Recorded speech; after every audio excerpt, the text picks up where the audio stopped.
Morning student, myself Chirag Sukani from Rafael BB College Vapi, and I am going to teach you fundamental of economics subject, and we will continue our chapter that is demand analysis, and in that there is continuous topic of law of demand.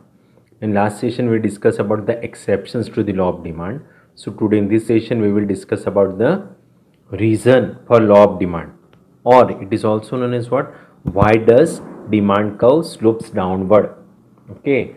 Now, first of all, it should be noted that the law of demand state that other factors remaining constant when price falls, quantity demand of a commodity rises, and when price rises, quantity of demand falls. तो आपको पता है ना कि law of demand क्या explain करता है कि law of demand state that के other factors remaining constant then with price increase demand decrease, and with price decrease demand increase. Okay, so it is due to this law of demand the demand curve slopes downward to the right. So it is because of this reason कि demand curve always slopes downward from left to right. आया समझ में? Because price and demand में negative relationship है. Price increase होने से demand decrease होगा and price decrease होने से डिमांड इंक्रीज होगा. सो डिमांड का always slopes downward from left to right.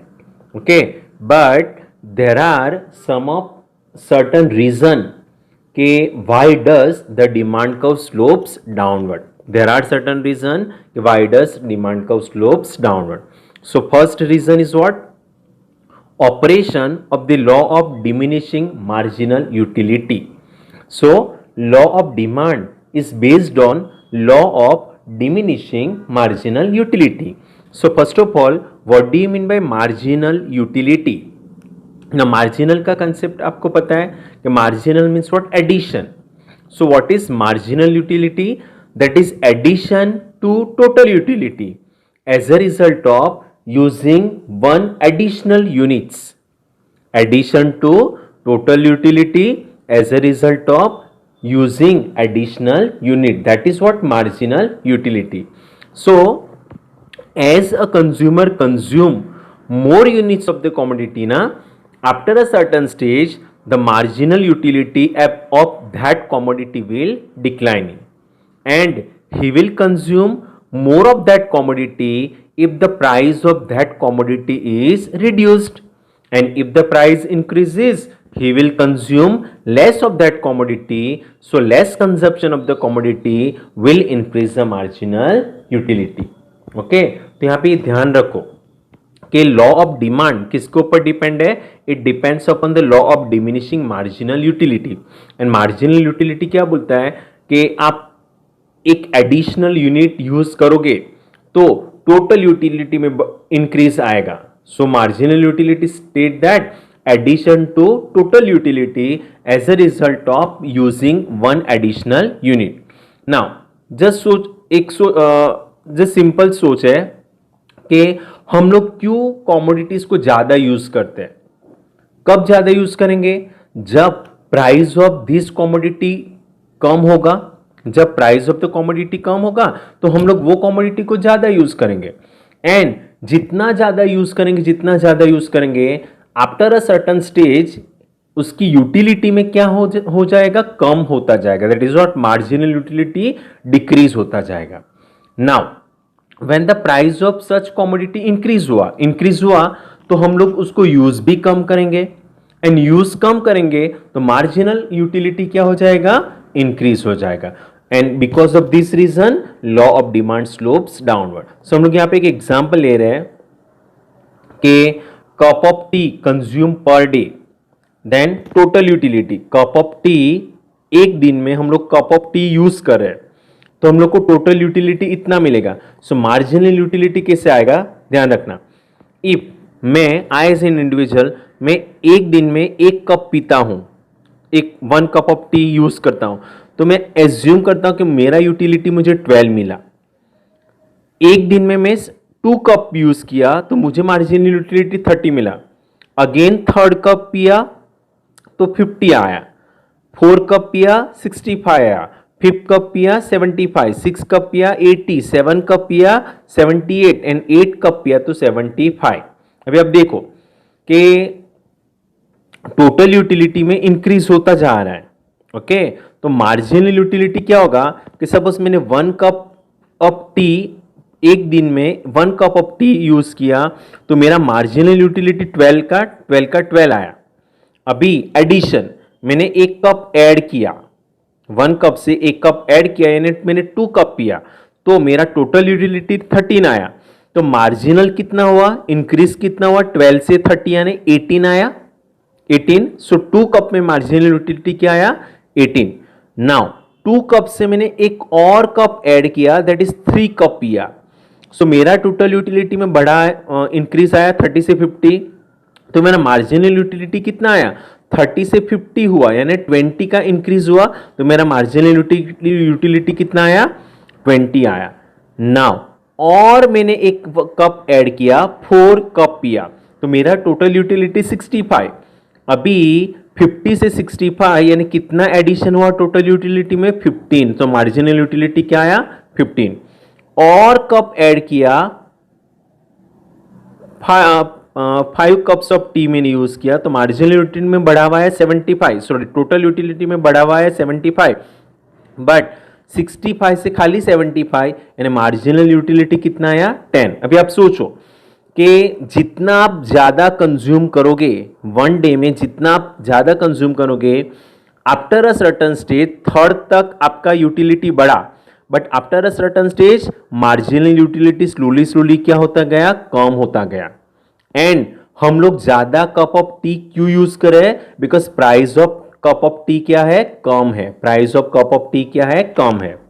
Now price of cup of T बढ़ गया से 10 रुपीज से price of cup of T बढ़ के 100 रुपीज हो गया, 100 रुपीज हो गया तो हम लोग का कंजम्पशन कितना हो जाएगा, कम हो जाएगा। कंजप्शन 1 कप या 2 कप हो जाएगा और तो वो केसेस में हमारा मार्जिनल यूटिलिटी बढ़ जाएगा। इसीलिए बोला जाता है प्राइस कम होने से कंजप्शन बढ़ जाएगा, कंजप्शन बढ़ जाएगा तो मार्जिनल यूटिलिटी भी कम हो जाएगा। आया समझ में? एंड जब प्राइस बढ़ेगा तो क्या होगा, प्राइस बढ़ेगा तो कंजप्शन कम हो जाएगा, कंजप्शन कम हुआ तो मार्जिनल यूटिलिटी भी बढ़ जाएगा। सो प्राइस कम तो demand, consumption increase, price high तो consumption decrease. This is called as what, operation of the law of diminishing marginal utility. Second reason, income effect. Now, when the price of commodity decrease, when price of commodity decrease, then real income of the consumer increase. हमारा real income क्या हो जाएगा, increase. Therefore, he can buy more quantity of the commodity. And उसका opposite क्या होगा, when price of the commodity increase, then the real income of the consumer decreases. Therefore, they can buy less quantity of the commodity. This is called as what, income effect.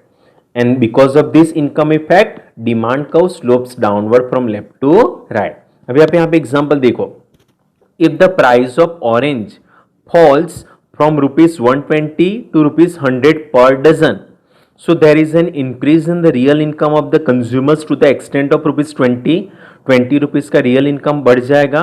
So consumers क्या करेगा, which he may spend in buying more oranges or any other commodity. It means price कम होने से demand बढ़ जाएगा and price high होने से demand कम हो जाएगा।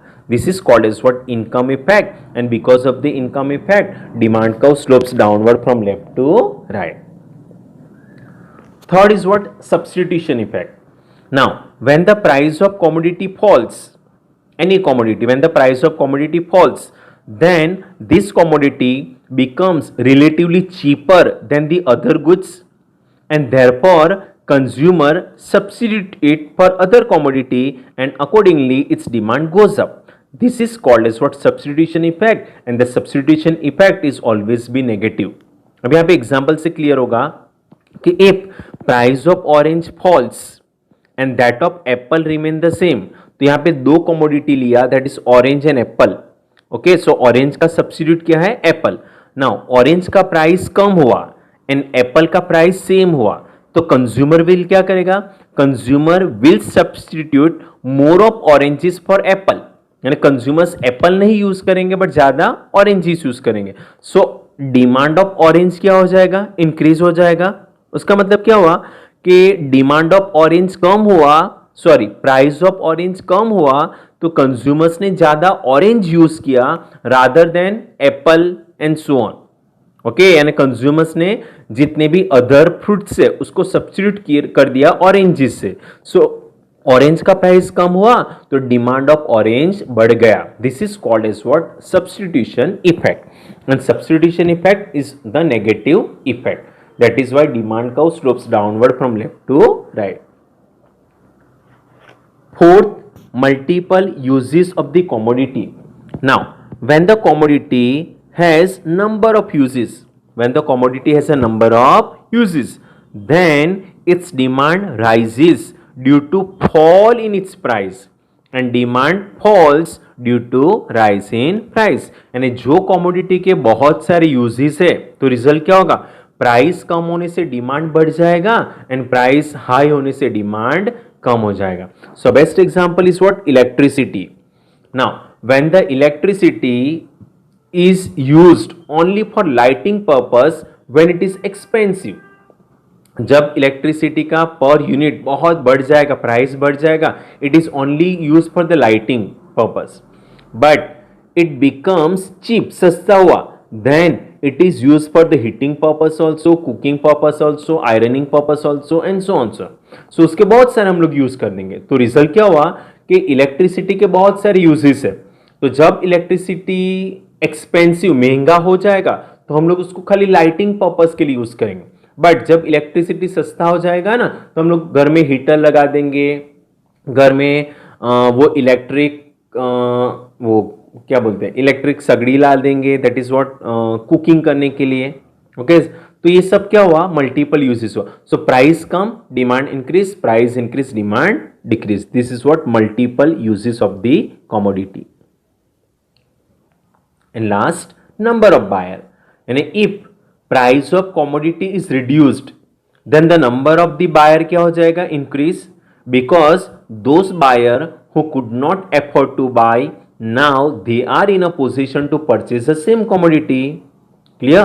तो जब commodity का प्राइस कम हो जाएगा तो नंबर ऑफ बायर बढ़ जाएंगे, बिकॉज जो बायर पहले परचेज नहीं कर पाता था नाउ उसके पास अभी वो क्या कर पाएगा, वो commodity को परचेज कर पाएगा। ओके, एंड उसका opposite, when increase in the price of the commodity the number of buyer reduce because they cannot afford to buy the commodity. Okay, so that demand curve slopes downward. It means what, okay, with increase in price of the commodity number of buyer reduced because they cannot afford to buy the commodity, hence with increase in price number of buyer will decrease and number of buyer will increase with decrease in price. Okay, so price increase होगा तो number of buyer कम हो जाएंगे and number of buyer increase हो जाएंगे जब price decrease होगा। This that is why demand curve slopes downward. So this are the alternative reason, कि this are the alternative reason कि why does demand curve slopes downward. Clear? So हम लोग का यहाँ पे टॉपिक कंप्लीट हुआ law of demand. So law of demand में हम लोग ने बहुत सारे टॉपिक्स पढ़े, that is meaning, statement, then उसका कर्व, उसका explanation, then assumptions, characteristics, okay, then exceptions and the reason. Okay, तो ये पूरा क्वेश्चन एक हुआ, that is what law of demand. अभी आपका आंसर क्वेश्चन के मार्क्स के ऊपर होगा, 6 to 7 मार्क्स में आया ना तो अप टू कैरेक्टरिस्टिक स्टॉप हो जाना है, but law of demand 14 marks में आया तो आपको एक्सेप्शंस, रीजन सब याद रखना है। आया समझ में? और सब लिखना है। क्लियर? सो हम लोग के यहाँ पे टॉपिक कंप्लीट हुआ, that is what law of demand. Now next topic will be discussed in the next video. Bye, take care.